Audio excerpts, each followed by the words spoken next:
the story of how every world in the galaxy supported. Earth's enslavement did not begin with loud arguments or dramatic announcements. It began quietly, in the same way many unfair decisions begin through small conversations between powerful people, whispered agreements behind closed doors, and a long list of excuses that made everyone feel comfortable ignoring the truth. Most citizens of the galaxy did not even know a vote was happening. They lived their lives as usual, waking up each morning to work, raising families, and dreaming about the future. Far away from them, high above the orbits of their planets, the United Planetary Council met in a grand chamber made of glassy stone and soft blue light. It was supposed to be a place where fairness ruled, where each planet had a voice, and where no world was ever allowed to dominate another. That was the idea, and for a long time, people believed in it. But when Earth's environment started collapsing from years of overuse and mismanagement, the Council suddenly saw a chance. Earth was rich in human labor, and humans were known for their determination, creativity, and ability to work through difficult conditions. Other planets had technology far more advanced than Earth's, but they lacked the workforce to keep their systems growing. Earth became a convenient solution. The Council framed the problem in a simple way. The galaxy was facing an energy shortage, and the only way to stabilize everything was to use Earth's labor to extract and manufacture a special type of energy crystal that powered almost every world. Council members said it was not slavery. They called it a cooperative labor contract. They said Earth would be assisting for the good of all worlds. It sounded so noble, so peaceful, that many representatives did not bother questioning what it truly meant, that the truth was hidden in the fine print. The contract allowed other worlds to control Earth's production, direct Earth's workers, and even monitor Earth's government. It gave the Council the right to send supervisors and decide how much Earth's population would work. It offered Earth nothing in return except galactic goodwill, a phrase so vague that even the people who wrote it could not explain it clearly. When Earth's representatives arrived, they immediately sensed something was wrong. They came from many different regions of the planet, but for once, they were united by the same goal: to protect their people. They had prepared arguments, data, and speeches to show why Earth needed help, not control. They expected to negotiate, support, not defend their freedom. But the council chamber felt heavier than usual that day.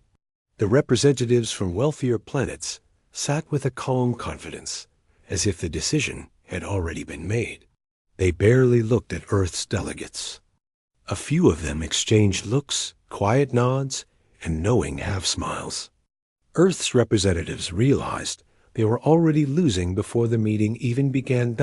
As the session started, the council speaker explained the vote in elegant, diplomatic language. The words sounded harmless, almost friendly, but underneath them was a cold truth. The speaker talked about mutual benefit, shared responsibility, and resource alignment. Earth's representatives kept waiting for someone to mention fairness, humanity, or consent. No one did. One delegate from a distant planet finally stood and said what the others were thinking. Earth cannot sustain itself. They need direction. Many nodded. Another added, if we don't step in, the entire galaxy will suffer. More nods. No one asked Earth how they felt about this plan. No one asked whether Earth's people agreed. They spoke as if humans were an object, a tool that needed organizing. When Earth's lead representative tried to speak, they allowed only a short 1-minute statement. That minute felt like a battle against time. The representative spoke with passion, but kept the tone respectful, trying not to anger anyone. They explained that Earth was struggling, but still capable of recovering with real support. They reminded the Council of the principles that built the Union: fairness, equality, and mutual respect. But the Council members had already made up their minds. Most of them did not want to hear emotional appeals. They wanted results, numbers, production, timelines, and economic security for their own worlds. Earth's freedom was not part of that equation. The vote was called sooner than expected. On a large, shimmering screen above the chamber, the names of each world appeared one by one. Each representative pressed a small glowing button to cast their decision. Green meant support for the contract support for Earth's forced labor. Blue meant opposition. World after world pressed green. Some did it quickly, without hesitation. Others looked uncomfortable, but pressed it anyway, choosing safety over integrity. A few whispered apologies under their breath, as if that made it better. Only a handful pressed blue, and even they seemed nervous, glancing around as if they feared being judged. Earth's representatives watched in disbelief. Their chests tightened with each green flash on the screen. They felt like shouting, like standing up and demanding fairness, but they knew it would not change anything. The vote was a formality now, a final stamp on a decision made long before. They entered the room. When the last world voted, the results glowed across the chamber. Nearly every planet had chosen to support Earth's enslavement. The few blue votes looked tiny and powerless. Drowned beneath the overwhelming wave of green. Silence followed. Not a proud silence, an awkward one. Many representatives avoided looking at Earth's delegation. Some folded their hands. Others stared at their desks. Only a few seemed satisfied, pleased that their worlds would now benefit from the labor of an entire planet. The council speaker confirmed the decision with rehearsed dignity. The words were gentle, but to Earth's representatives, they felt like chains being placed around millions of people back home. They were told that supervisors would arrive within weeks. Earth's government would be reorganized. Production assignments would be delivered. Everything sounded so official, so polite, and so controlled. Earth's representatives left the chamber slowly, walking through long hallways of glowing blue stone. Every step felt heavier than the last. They had come hoping to defend their world, and instead they had witnessed a global betrayal disguised as diplomacy. Outside the council building, reporters from different planets rushed forward, eager for statements. Earth's delegation tried to remain calm, but their faces carried the weight of the vote. They said carefully chosen words about continuing to seek fairness and working toward solutions. But inside, they felt defeated. Back on Earth, people were hopeful, waiting for news. Many believed help was coming, real help that would allow them to rebuild their farms, clean their oceans, and recover from years of damage. They had no idea that the council had labeled them a labor force, not a partner. Messages began arriving from off-world soon after. Some were official notices explaining the new policies. Others were from individuals across the galaxy, some sympathetic, some indifferent, some curious. A few messages offered encouragement, but most simply repeated the council's decision. In cold, formal language. It did not take long for Earth's people to learn the truth.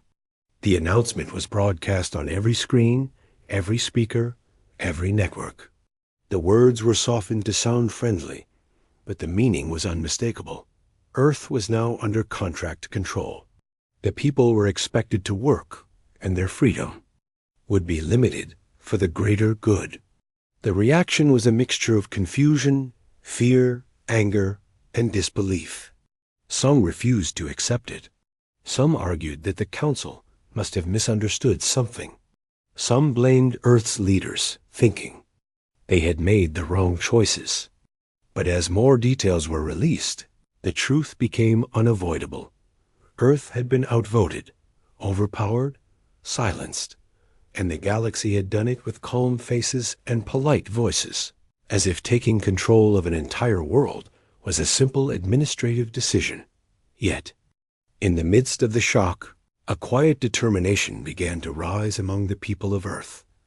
They did not know how, and they did not know when, but deep inside, They believed that something about this decision was wrong. They believed that, one day, the truth would matter. And they believed that humanity, even in its weakest moment, still had the strength to stand again.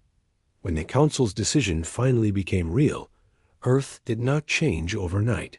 For a short moment, life looked the same. People still woke up, made breakfast, went to their jobs, and tried to stay hopeful. But something in the air felt different, like a quiet tension that everyone sensed, but no one talked about directly. Then, slowly, the changes began. The first thing that arrived were the supervisors from other worlds. They came on tall, shining ships that cast long shadows across cities and quiet towns. The ships moved in silence, almost too graceful for their size. Many people watched from rooftops and windows, uncertain of what to expect. Some were curious, hoping these visitors had come to help fix things. Others felt uneasy, knowing deep down that this visit was not a friendly one. The supervisors introduced themselves politely. Their voices were calm, their expressions controlled, and their words carefully rehearsed.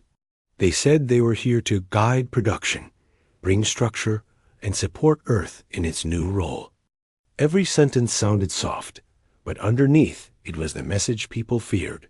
Earth's freedom was no longer in Earth's hands. The supervisors began placing new systems in every region.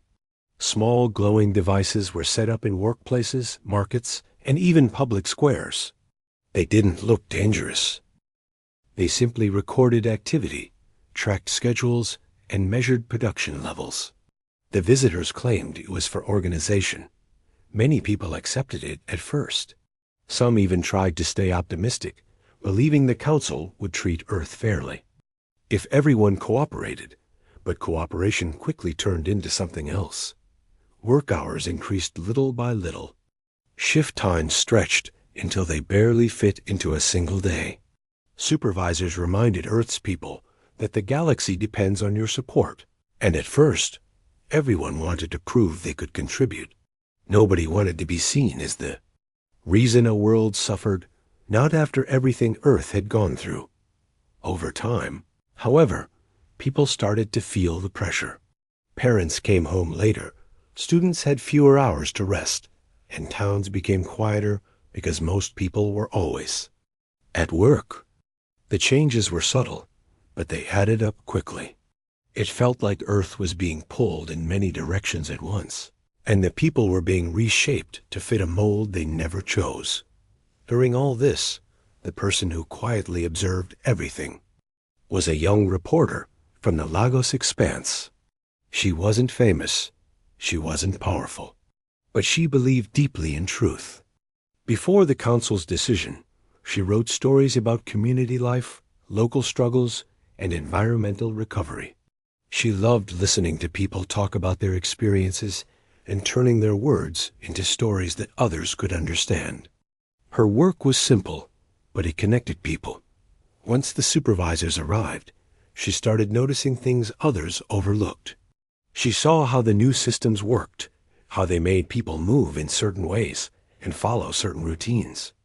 She saw the small changes in how people talked, how their voices sounded more tired, how they avoided complaining out loud, how they tried to stay positive even when they were worried. She began taking notes, quietly in a little book she carried everywhere. Not dramatic notes, just honest observations. How long people stood in lines, how workplaces stayed filled late into the night, how local leaders looked nervous when speaking publicly. She collected stories from shop workers, traders, teachers, and neighbors. People trusted her because she listened without judgment. At first, she didn't plan to do anything big with her notes. She simply believed it was important to record what was happening in case things continued to change. But one day, while visiting a production center near the coast, she saw something that unsettled her. Dozens of workers were gathered in a bright hall, being instructed on new procedures that required longer shifts. The supervisors explained everything with a friendly tone, but the workers seemed uncomfortable. Many exchanged worried glances. No one dared to ask questions. She realized in that moment that Earth's story was slipping away from Earth's people. If someone did not record the truth, the only version the galaxy would hear would be the polished, convenient version the sea. Council wanted everyone to believe. That evening, she wrote her first long report. Instead of sending it to her usual local network, she shared it with off-world journalists she had met during a cultural exchange years ago. She didn't expect much. She just hoped someone would read it. To her surprise, people did in a few days. Her report quietly spread across small channels and independent networks on distant planets. These networks had always questioned the Council's decisions, and they immediately understood the importance of her writing. They shared her report. Further, translating it into new languages, sending it through encrypted systems, and discussing it in live forums. She suddenly became a voice the galaxy had not heard before. A human explaining what life on Earth truly looked like. More messages started arriving for her. Some came from activists living on distant moons, others from workers on far planets, who felt their own worlds had been mistreated by the Council in the past. They thanked her for speaking honestly. They encouraged her to continue writing. A few even shared information the Council tried to keep hidden, such as production schedules and internal memos. She realized she wasn't alone. There were people across the stars who cared about fairness, people who didn't want to see Earth suffer, people who knew what it felt like when powerful authorities spoke over ordinary voices. But she also understood the risk. If the supervisors discovered she was sending out reports, they could shut down her work or restrict her movement. Her friends warned her to be careful. Her family worried, asking her to slow down and focus on safer stories.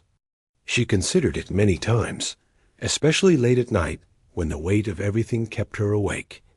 But every time she walked through a busy work center or visited a town adjusting to new rules, she felt that strong sense of responsibility return.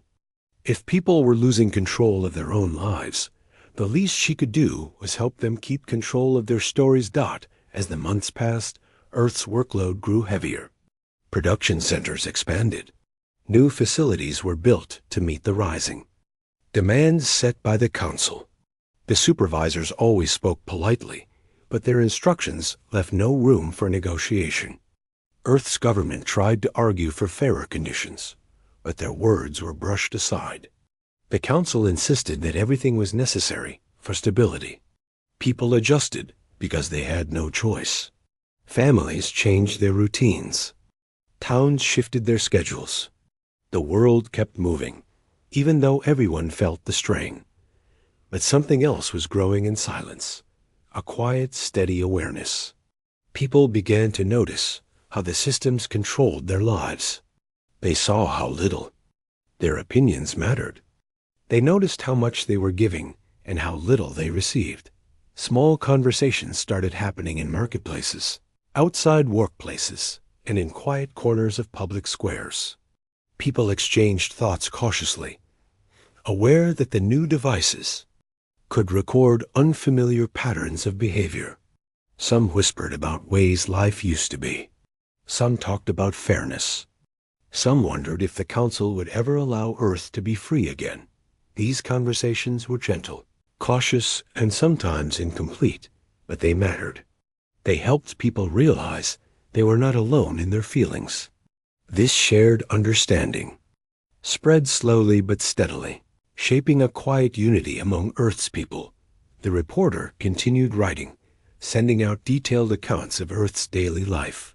She did not exaggerate or use dramatic words. She simply told the truth how people lived, how they felt, what they feared, and what they hoped for. Her voice became a soft but persistent echo across the galaxy, reminding distant worlds that humans were not a resource, but a community with dreams and dignity. Some planets began questioning the Council's decision.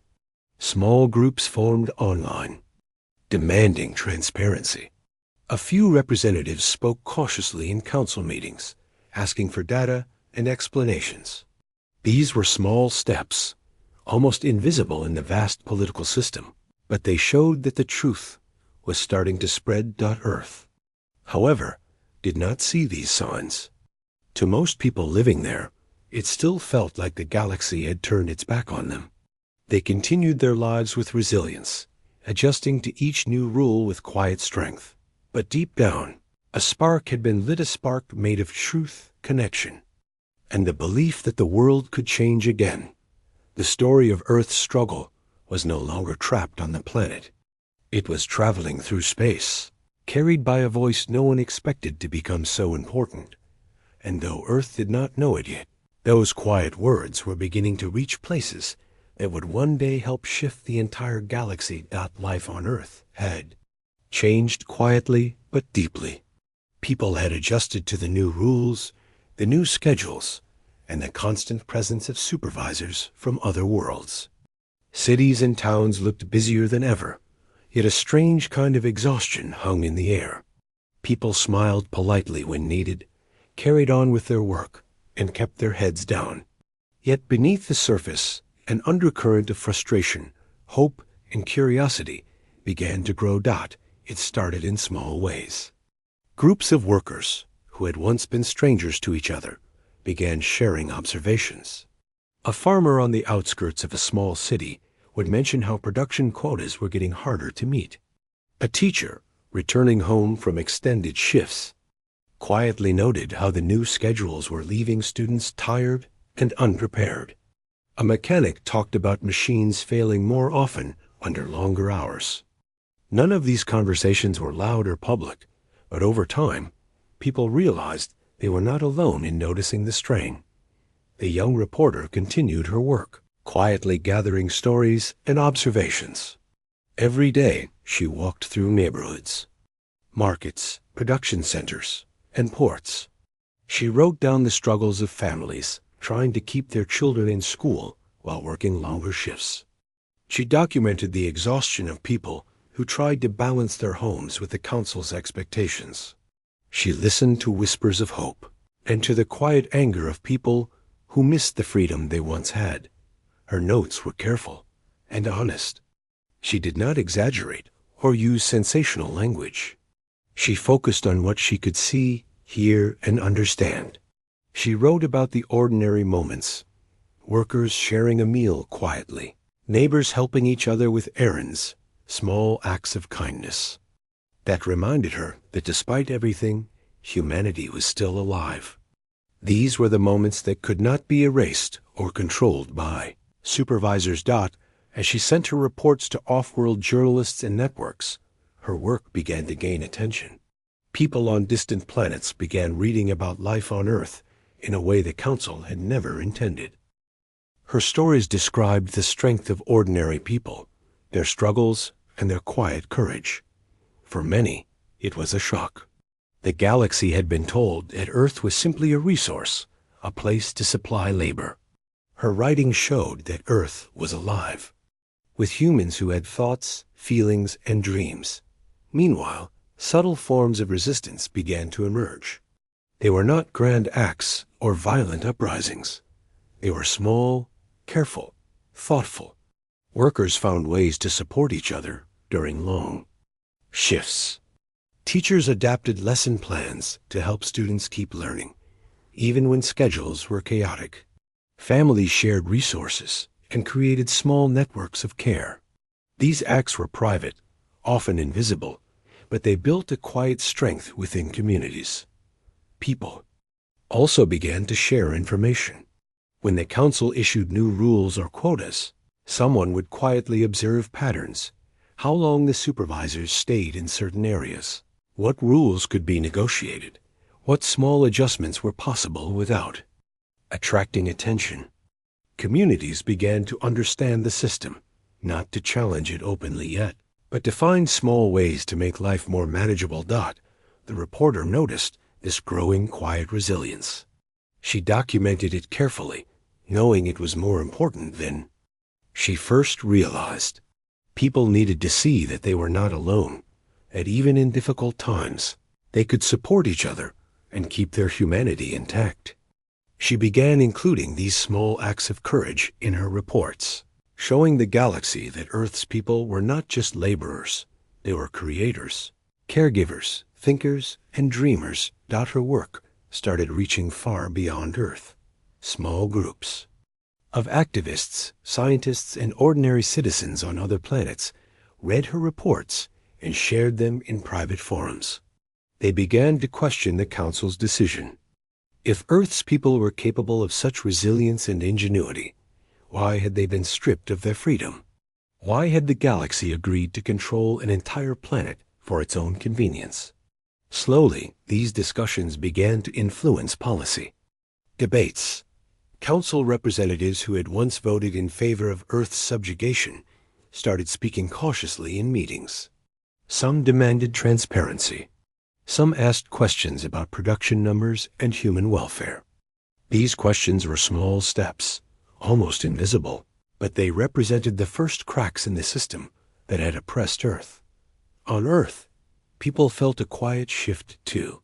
They still obeyed the rules and worked the long hours required, but the knowledge that others were paying attention gave them hope. Small gestures, like sharing information about schedules or helping a neighbor finish work more efficiently, became acts of quiet defiance. These were not loud, heroic actions. They were practical, human acts that kept dignity alive. Children noticed too. Though life had changed, they adapted in their own ways. They learned new skills, shared ideas, and found moments of creativity even in limited circumstances. Their laughter, games, and curiosity reminded adults of what life had been and what it could be again. These small sparks of life, unnoticed by the Council, kept communities connected and strong. One day, the reporter visited a coastal town where workers extracted a type of energy material for the Council. The town was quiet compared to the bustling cities, but she noticed small signs of adaptation and resilience. Families had rearranged their schedules to maximize time together. Workers left notes for each other, sharing tips about efficiency. Teachers had formed informal groups to continue educating children during long shifts. Even in a controlled environment, people found ways to support each other. She sat with one family in their modest home, listening to them share stories of their day. The parents were exhausted, but proud of how their children adapted. The children were eager to learn and curious about life beyond their town. They asked questions about planets they had never visited, about stars they could see in the night sky, and about the humans who read stories from Earth across the galaxy. That evening, she wrote another report. She described the family, the town, and the quiet strength of its people. She included details about routines, conversations, and small moments of joy. She did not try to make it dramatic. She wanted readers to feel the humanity of Earth, the simple reality that life continued despite challenges. She sent it to the same network as before, trusting that her words would reach places where decisions were made and hearts could be touched. As her report spread, she began receiving messages from other humans activists, observers, and ordinary citizens across the galaxy. They praised her attention to detail, her honesty, and her refusal to dramatize. Many shared their own experiences, offering insights and support. They encouraged her to continue documenting life on Earth, reminding her that truth had power, even in a system designed to suppress it. On Earth, communities continued to adapt. Markets developed new routines. Neighborhoods organized informal support systems. Workers helped each other finish difficult tasks. Teachers and parents worked together to ensure children kept learning. Life was not easy, but it was full of quiet courage, intelligence, and care. The reporter noticed one striking thing. Even in the most controlled environments, humanity found ways to persist. Rules could dictate work hours and schedules, but they could not erase creativity, kindness, or hope. People still shared stories, laughed, and dreamed. They found ways to connect, even when the systems above tried to separate them out, and slowly, this quiet resilience began to form networks across Earth. People discovered that they were stronger when they cooperated, when they shared knowledge and supported each other. Communities that had seemed isolated began to feel linked, even in subtle ways. They were not just surviving, they were preparing, learning, and observing in ways that no one in the council expected. The reporter realized that this was only the beginning. The council had underestimated the power of ordinary people. They had counted on compliance and fear, but they had ignored empathy, ingenuity, and the human instinct to connect and support each other. She began thinking beyond her reports, wondering how these small acts could one day grow into something bigger, but she knew it would take time. She knew it would require patience, observation, and careful documentation. She continued walking through towns, factories, schools, and neighborhoods. She continued recording stories of ordinary people doing extraordinary things, simply by living with dignity and care.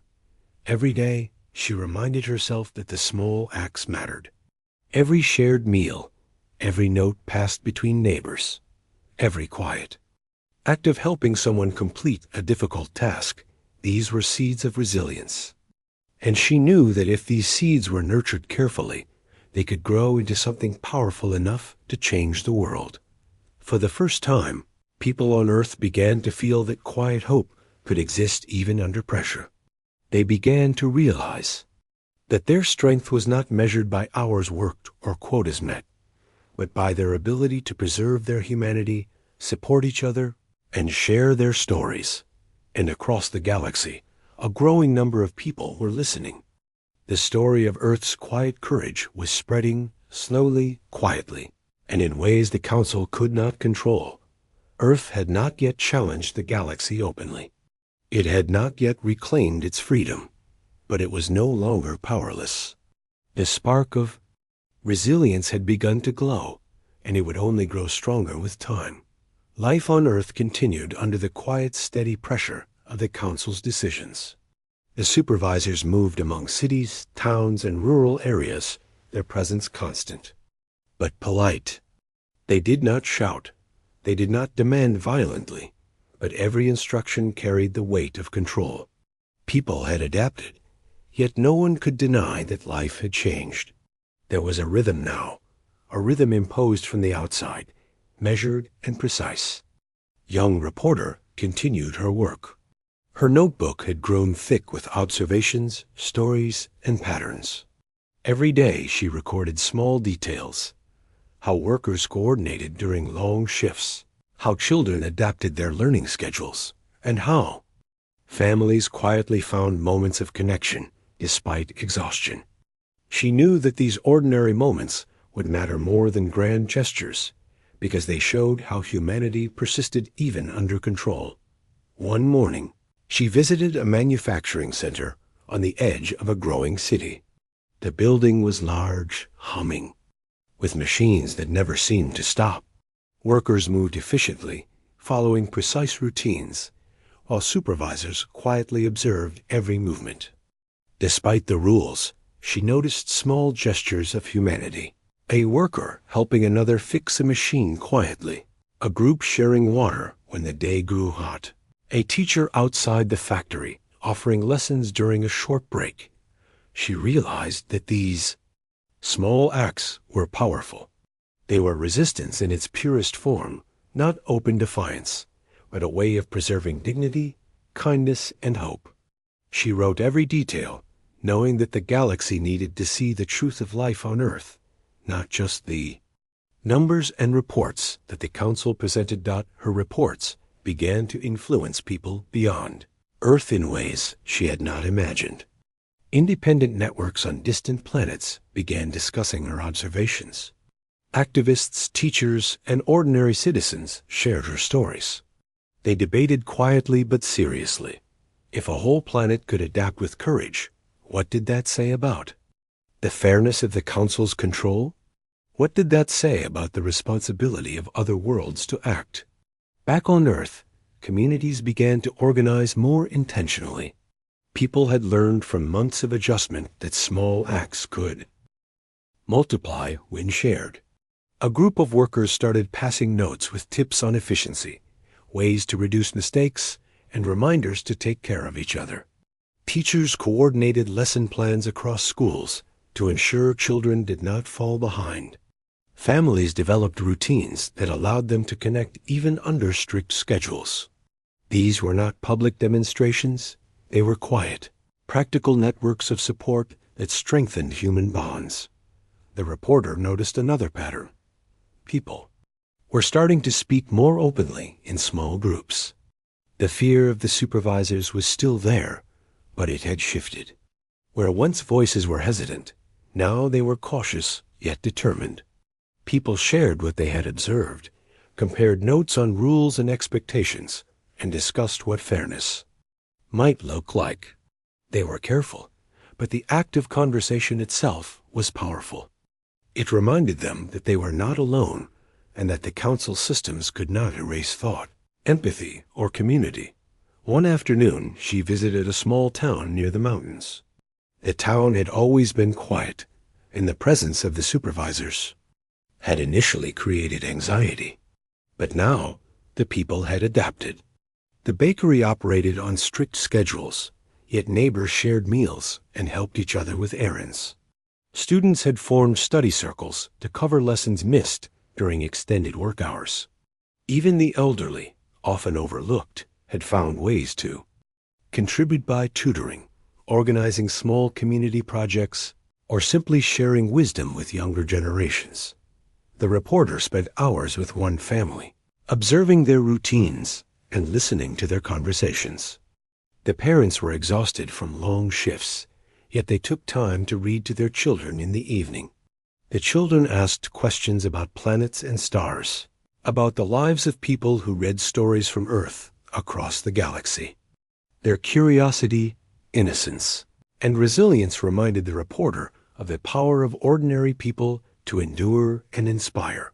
She wrote a detailed report at evening, carefully describing the town, the family, and the subtle ways humanity persisted. She shared stories of kindness, cooperation, and creativity. She emphasized that these were not extraordinary acts. They were ordinary human responses to extraordinary circumstances. Her words traveled to distant planets, reaching readers who began to see Earth differently, not as a resource to be exploited, but as a world full of life, thought, and connection. Meanwhile, the council continued its oversight.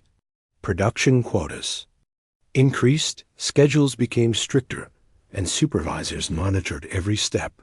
But something curious was happening. The systems designed to control were slowly being adapted by the people they sought to dominate. Workers found ways to optimize tasks, communities shared knowledge, and families adjusted routines. The council saw productivity, but they did not see the human networks that had formed quietly beneath the surface. This subtle resistance fascinated the reporter. She began documenting not just the hardships, but the ingenuity of Earth's people. She wrote about how a group of farmers coordinated deliveries to reduce waste, how teachers shared lesson plans to support overworked colleagues, and how neighbors pooled resources during particularly difficult weeks. Every story showed that humans could not be controlled entirely. They adapted, collaborated, and preserved their dignity even under pressure.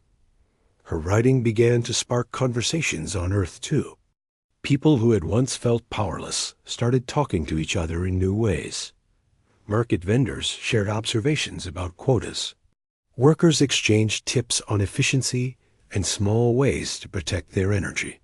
Even families discussed how they could maintain education and creativity for their children despite long shifts.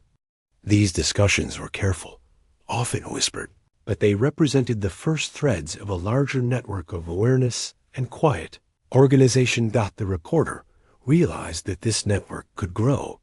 She documented examples of collaboration, careful planning, and small acts of support. She highlighted moments of empathy, courage, and kindness, showing that they were more than just coping mechanisms.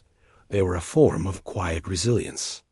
She sent these reports to her contacts across the galaxy, trusting that truth had a way of spreading, even in the most controlled systems. On other planets, the reports were received with interest.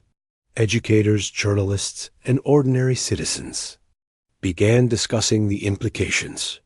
If Earth's people could sustain communities under extreme pressure, what did that say about freedom, fairness, and justice?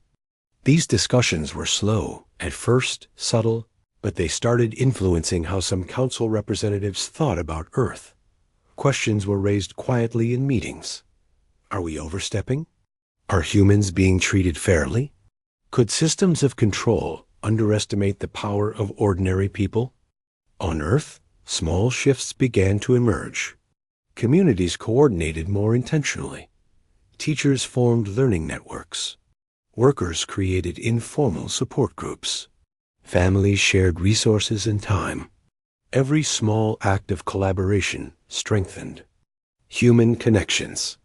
People began to feel a quiet sense of purpose, a belief that even under pressure, they could make a difference in each other's lives. The reporter noticed another striking detail. Children were growing up differently. They were adapting to schedules and expectations, yet their curiosity and creativity were flourishing in unexpected ways. They designed games using limited resources, asked questions about planets and stars, and found joy in stories passed quietly from adults who had witnessed the changes firsthand. These children represented the future, carrying forward the lessons of resilience, collaboration, and quiet courage. One evening, she visited a coastal port where workers extracted a rare energy material. The work was demanding, schedules were strict, and supervisors observed every movement. Yet the workers had adapted subtle strategies to protect each other. Some shared tips to prevent mistakes. Others helped maintain machines efficiently. Even small acts of kindness, offering a cup of water, a brief word of encouragement, carried immense weight. The reporter documented these moments, knowing that they were part of a larger story of humanity's endurance. Her writing increasingly focused on connections, how humans sustained each other, how knowledge was shared, and how communities adapted without drawing attention. She realized that these stories were not just about survival. They were about reclaiming agency in a system designed to strip it away. Every note, every observation, every shared act became part of a tapestry that showed the galaxy that Earth was more than labor or production. It was a world of humans, alive with thought, feeling, and resilience. As months passed, the subtle networks of communication and support on Earth strengthened. Workers shared efficiency tips, teachers coordinated lessons, families adjusted routines, and children adapted creatively. Life remained challenging, but communities grew stronger, connected, and resilient. The reporter's work had become both a record and a guide, helping humans see the strength they had developed and the quiet power of collaboration. The council continued to impose rules, expecting compliance, but humans had found ways to work within them while preserving their dignity. Supervisors saw productivity and efficiency, but not the networks of care and communication that had formed quietly. They believed the systems were controlling humans entirely, unaware that the human spirit could not be contained. The reporter reflected on what she had seen. Humans had adapted to incredible pressure, yet they had not lost hope, kindness, or creativity. Small acts of support, quiet collaboration, and thoughtful observation had become the foundation of resilience.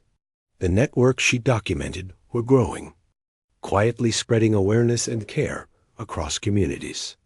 She knew that one day, these networks could become the foundation for larger change. For the first time, people on Earth began to feel a sense of quiet confidence. They were still constrained by rules and schedules, but they understood their own strength. They realized that resilience was not just surviving, it was connecting, sharing, and supporting each other in ways that no system could fully control. Across the galaxy, her reports continued to reach readers. People began questioning the Council's decisions, considering fairness, humanity, and dignity in ways they had not before. The story of Earth's quiet courage was spreading slowly, steadily, and in ways that could not be ignored. Earth had not yet openly challenged the galaxy, but it no longer needed to. Humanity was quietly organizing itself, building resilience and sharing knowledge. The spark of resistance had grown stronger, and it would continue to grow, fueled by the courage, care, and determination of ordinary people. And in that quiet growth, the first threads of a future change were being woven, a future in which Earth might reclaim its voice and its freedom. Life on Earth was still controlled by the Council, but beneath the surface, subtle changes were beginning to emerge. Communities that had quietly supported each other for months now had stronger bonds. People shared knowledge, helped each other with tasks, and coordinated their schedules in ways that preserved their humanity. What had started as survival had grown into organization, and organization had begun to feel like power, even if most did not fully realize it yet. The young reporter had noticed it first in the cities. Streets that once felt like corridors of silent labor now carried small signs of collaboration. A group of factory workers would pass notes offering tips on efficiency and care. Teachers exchanged lesson plans to help students keep up despite long shifts. Parents found new ways to schedule family time so their children did not lose hope. These were not acts of defiance in the way the Council feared, but they were preparation, a quiet assertion that humans would not be broken by rules alone. It began with a misunderstanding, or, some might say, a small spark that could have been dangerous. In one of the largest industrial centers, a supervisor noticed that a shipment had arrived late. By the rules, this meant punishment for the workers responsible. But instead of following protocol immediately, the supervisor paused. They noticed that workers had organized themselves to optimize tasks differently, prioritizing safety and cooperation over strict schedules. Efficiency had actually improved, despite the minor delay. This small observation spread quickly. Across other centers, supervisors began noticing similar patterns. Workers collaborating, sharing knowledge, and helping each other adapt to long shifts. The Council had assumed humans would comply out of fear or habit. Instead, they were learning to cooperate, organize, and problem-solve together. It was subtle, almost invisible, but it had weight. The reporter documented it carefully. She walked through factories, ports, farms, and schools, noting every small adaptation. She observed workers helping each other carry heavy loads, teachers coordinating lessons across districts, and families sharing resources in ways that preserved dignity. Even children contributed, finding creative ways to solve problems and support one another. Every detail was evidence that humans were quietly growing stronger. As her reports spread through off-world networks, discussions began to change. Activists and citizens on other planets noticed that Earth's people were not passive. They were intelligent, adaptable, and capable of building networks even under surveillance. People began questioning the fairness of the Council's control. How could a system justify oppression when those being controlled were clearly capable of more than anyone realized?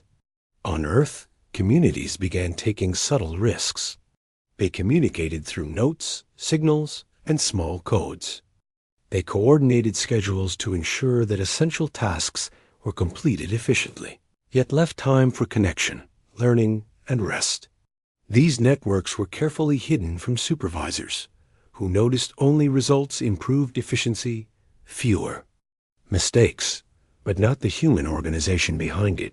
One evening, the reporter visited a mountainous region where people mined a rare mineral.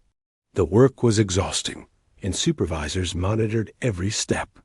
Yet the miners had developed a system of cooperation that allowed them to work faster, safely, and with less fatigue.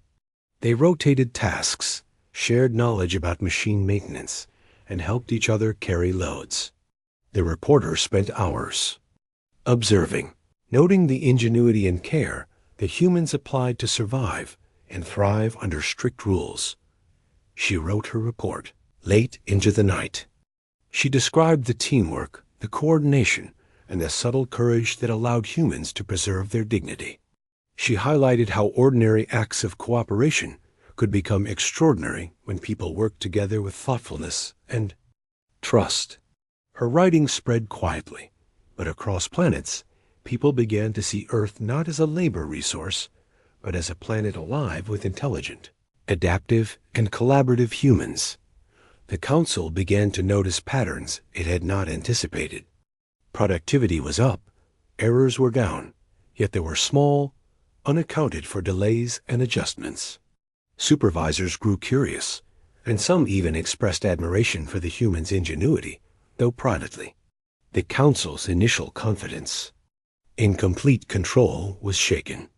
They realized that humans were learning, adapting, and quietly asserting agency, even under observation. On Earth, this growing quiet strength began to encourage bolder thinking. Communities began discussing small plans to improve life without attracting negative attention. Workers coordinated breaks to support each other's well-being. Parents shared educational materials and taught children skills that supervisors did not require. Neighborhoods coordinated food and resource distribution efficiently. Every act was practical, human, and small, but collectively. They formed a network that the Council could not see clearly. The reporter noticed that hope was returning. People who had once accepted their circumstances without question now believed they could influence life around them. They were still careful, still obeying rules to avoid punishment, but they began recognizing their own power. The recognition that collaboration, communication, and care could improve their lives sparked a quiet confidence. One afternoon, she visited a coastal city where energy extraction was ongoing. Workers were exhausted from long shifts, and supervisors expected compliance. Yet the workers had coordinated their movements to reduce strain, increase safety, and prevent errors. One worker shared a tool with another without asking permission, saving time and effort. Another organized supplies to avoid confusion during the shift. These acts were unnoticed by the Council, but observed by the reporter, who recognized their importance as evidence of human resilience. That evening, she wrote a report describing the city, the work, and the quiet ingenuity of its people. She emphasized that these were ordinary humans solving ordinary problems with extraordinary cooperation. Her reports reached off-world networks, sparking debates about fairness, agency, and the treatment of Earth's population. People who had once accepted the Council's narrative now questioned it. The subtle shift began to attract attention from sympathetic officials within the Council. Some began to quietly suggest more flexible policies, asking questions about human efficiency and well-being. Others began observing Earth, not just for production, but to understand the people themselves.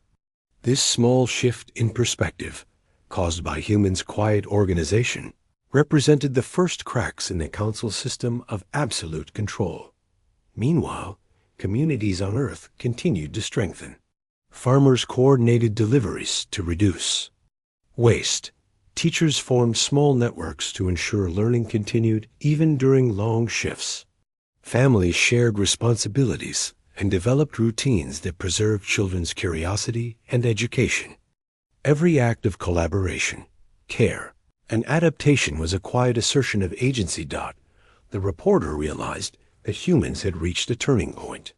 They had not openly challenged authority, but they were preparing themselves, organizing quietly, and showing their value through cooperation, intelligence, and resilience. This was the beginning of a larger transformation, a slow, invisible movement that could grow into something powerful. And then a small event sparked wider attention. In one industrial hub, a minor system failure occurred not due to negligence, but due to the humans' innovative methods of task sharing. The delay was brief, yet it drew supervisors' scrutiny. When they arrived, they found workers calmly resolving the problem, communicating efficiently, and restoring productivity faster than the automated systems themselves could have. The incident spread quickly through the off-world networks as another example of human resilience. It was not dramatic or violent, but it carried a clear message. Humans could adapt, organize, and solve problems under pressure in ways that no machine or rulebook could predict. Across the galaxy, this story prompted debates about Earth's treatment, fairness, and the underestimated power of its population.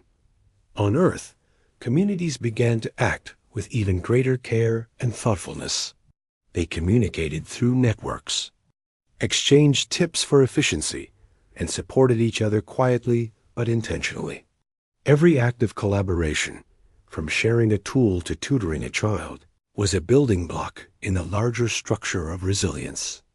The reporter documented it all, recognizing that these moments were the foundation of a future transformation. She also observed children growing up differently. They were learning cooperation, problem-solving, and communication from a young age. They adapted to strict schedules, but found creative ways to maintain curiosity, play, and learning. Their resilience, ingenuity, and adaptability were already preparing them to be part of a stronger, more connected Earth. Meanwhile, sympathetic council members began asking questions. If humans were so capable, why were they restricted? Could the systems of control be improved, or was Earth being treated unfairly? These questions were small at first, subtle discussions behind closed doors, but they reflected a changing perspective influenced by reports and evidence of human resilience. The young reporter understood that Earth was entering a new phase. Humans were no longer passive. They were organized, aware of their potential, and quietly asserting their agency. They had not yet openly challenged the council, but they were preparing themselves through collaboration, communication, and careful observation. She walked through cities, towns, and rural areas, documenting every act of cooperation, kindness, and problem-solving. Every note, every observation, every report contributed to a growing awareness, both on Earth and across the galaxy, that humans were strong, capable, and deserving of respect. For the first time, a quiet sense of confidence had returned to Earth. Communities realized that even under strict control, they could preserve their humanity, protect their families, and support each other. They understood that resilience was not simply surviving. It was actively working together to create a life that was meaningful, dignified, and full of hope. And across the galaxy, people began to notice. The spark of quiet resistance had grown. The networks of care, collaboration, and resilience were becoming visible in subtle but undeniable ways. Earth was preparing itself, not through open confrontation, but through quiet, steady growth. The stage was set for the next chapter 1, where the strength of ordinary humans could no longer be ignored, underestimated, or controlled. The quiet strength of Earth's people had grown for months, and now it was reaching a turning point. Communities that had once struggled under strict rules were now deeply connected. Workers, teachers, families, and children had learned to adapt and support one another in ways the Council had never anticipated. What had started as survival had become resilience, and resilience was beginning to feel like power. The young reporter traveled across regions, observing this change firsthand. She saw the shift in factories, farms, ports, and towns. People moved with purpose, helping each other, sharing knowledge, and solving problems together. There was still fear of the supervisors, still strict schedules and quotas, but humans had discovered how to work within the rules while quietly reclaiming their agency. In one city, she watched a group of factory workers carefully coordinate the flow of materials. Each person knew their role, but they had developed subtle methods to reduce stress and improve safety. When a machine faltered, someone stepped in before it could cause harm. When a schedule changed, people adjusted without complaint. It was quiet, invisible to the council, but it demonstrated an extraordinary capacity for cooperation and problem-solving. The reporter also visited schools and community centers. Children were learning in groups, sharing knowledge, and finding creative ways to explore their curiosity even under strict schedules. Teachers coordinated lessons across districts, ensuring no child was left behind. Families shared responsibilities, providing emotional and practical support. These small acts, repeated across the planet, formed a network of resilience that could not be ignored. Her reports had begun to reach other worlds in the galaxy. Off-world citizens, educators, and activists were paying attention. They debated the fairness of the Council's control and began to recognize the intelligence, adaptability, and humanity of Earth's people. Quietly, sympathy for Earth was growing beyond its borders.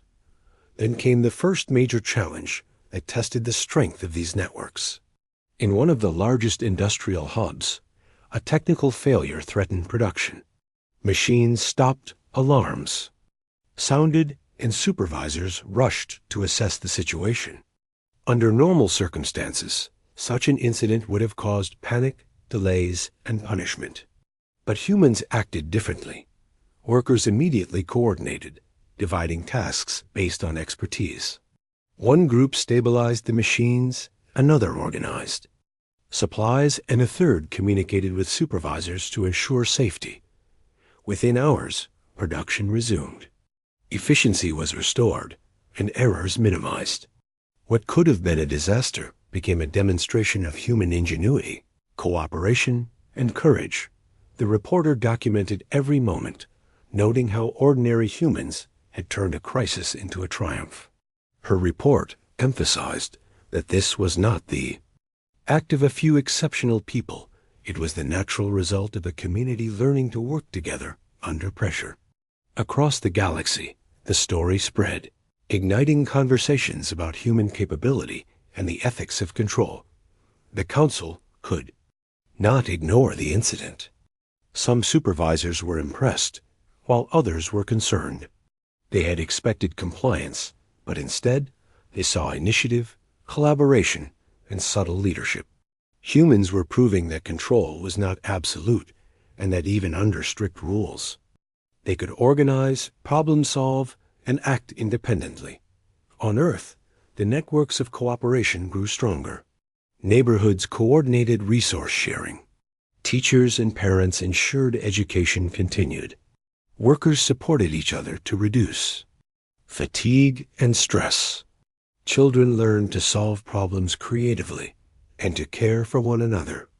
Every act reinforced the idea that humanity could not be fully controlled. Communities began to plan more intentionally. They developed small strategies to maintain efficiency while protecting well-being.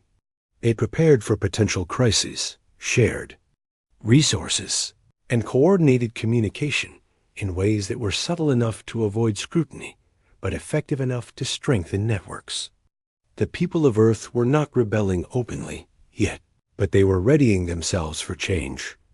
The reporter continued to write, emphasizing the human stories.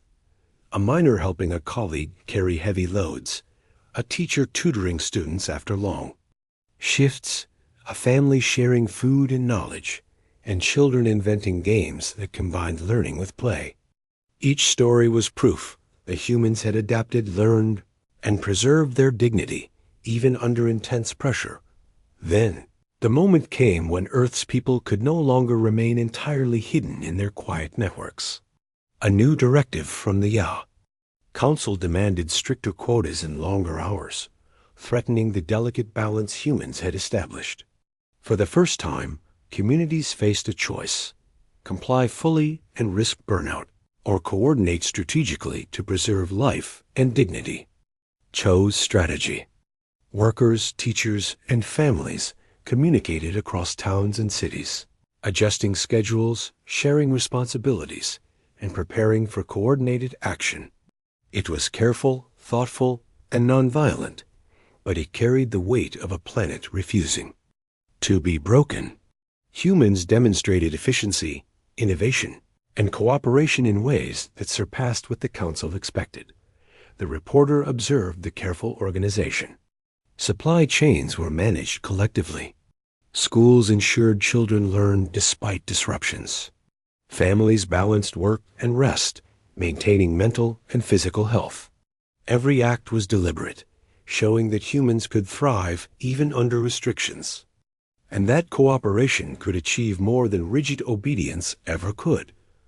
Off-world networks noticed this as well. The reports highlighted not only survival, but ingenuity, empathy, and resilience.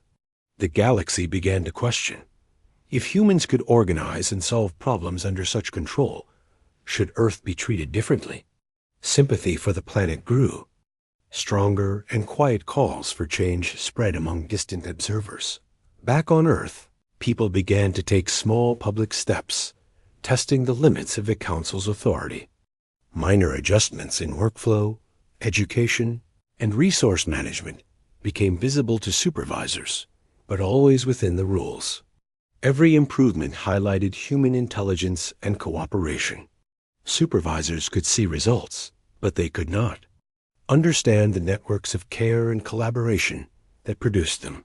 The reporter captured these moments carefully. She wrote about the courage of ordinary humans, their creativity, and their commitment to each other. She described how humans maintained hope, dignity, and resilience despite external control.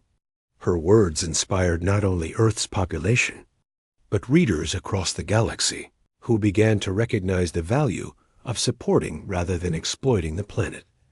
Then, a decisive event occurred. A major production center faced a potential shutdown due to a system error. Workers immediately coordinated, taking responsibility for different areas, ensuring safety and minimizing delays. The system was restored faster than anyone anticipated. Supervisors witnessed the efficiency and initiative of humans firsthand. They could no longer deny that humans were capable of independent thought, collaboration, and problem-solving. The reporter wrote that night, capturing the human stories behind the event, the teamwork, the quiet courage, the selflessness, and the ingenuity. She highlighted that these acts were not extraordinary for humans. They were the natural result of communities learning to support one another under pressure. Her report circulated widely, influencing perceptions both on Earth and among off-world observers. The Council faced growing pressure. They could see productivity and efficiency, but they could not control the underlying human networks. Questions arose. Could strict control continue when humans were capable of such cooperation? Was it ethical to impose such pressure on a planet that had proven its intelligence and resilience? Even some council members began advocating for reconsideration of policies toward Earth. On the ground, communities prepared for a new phase. They strengthened communication networks, coordinated resources, and supported each other's well-being. Children continued to learn creatively, families balanced responsibilities, and workers shared knowledge and skills. Every act built resilience, prepared for potential challenges, and demonstrated that humans could govern themselves responsibly. The young reporter reflected on how far Earth had come. Humans had endured strict control, adapted creatively, and preserved their dignity. They had built networks of support that allowed them to thrive under pressure, proving that resilience and collaboration could overcome even the most rigid systems. Her writing highlighted these stories, inspiring hope, awareness, and a sense of agency across the galaxy. And then, in a historic moment, communities coordinated a planet-wide act of demonstration, not violence, not rebellion, but a clear assertion of humanity's agency. Workers synchronized minor adjustments that improved efficiency dramatically. Teachers and parents demonstrated educational excellence despite restrictive schedules. Families shared resources openly, showing care and collaboration. Every act was a statement.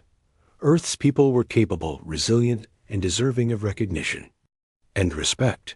The Council could no longer ignore the message. Productivity was high, errors were low, and human networks were visible in Thai.